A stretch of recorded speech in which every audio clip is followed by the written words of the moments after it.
et avec ce diamètre très fin, il rentre assez facilement dans les poumons et peut occasionner des problèmes de santé. Donc on va détailler plus précisément ce type de pollution, mais tout d'abord on vous fait ce petit tableau pour vous montrer la différence avec en hiver des conditions d'inversion de température plutôt favorables à la concentration des particules au niveau du sol, et en été c'est plutôt le soleil et la chaleur qui entraînent parfois des pollutions, notamment la pollution à l'ozone. C'est un polluant secondaire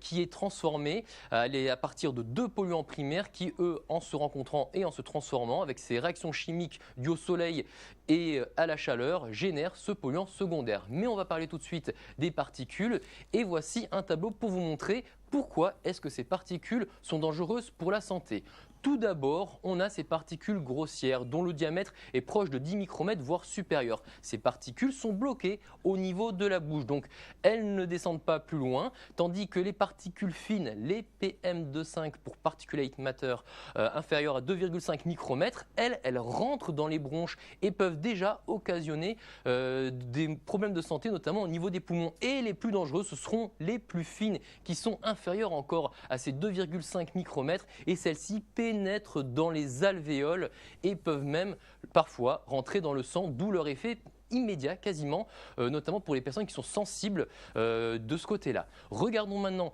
les conditions propices à cette pollution. Ce sont des conditions anticycloniques, c'est-à-dire des vents plutôt faibles. Et en hiver, qu'est-ce que nous avons lorsqu'un anticyclone arrive? Il se bloque sur notre pays ou bien en direction de l'Angleterre. Il génère des conditions plutôt calmes sur la France, parfois favorables à la formation de brouillard et surtout lorsque le ciel est dégagé, à la baisse, à la chute des températures au niveau du sol. Et ce refroidissement au niveau du sol se propage jusqu'aux 100 premiers mètres, enfermant dans cette couche les particules, alors qu'au-dessus, on retrouve des températures plus élevées qui agissent comme un couvercle et bloquent ces particules donc au niveau du sol.